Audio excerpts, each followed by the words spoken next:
I'm sure you've heard the news. Pets are the new Instagram stars. Let's make your furry friend shine in every photo.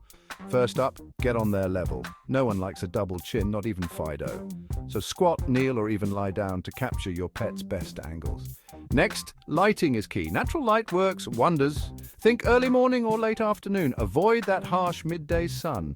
No one wants to look like a squinting gremlin, and don't forget to use toys or treats to grab their attention.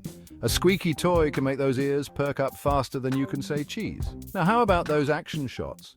Use burst mode on your phone to freeze every hilarious leap and bound. You'll be amazed at the results.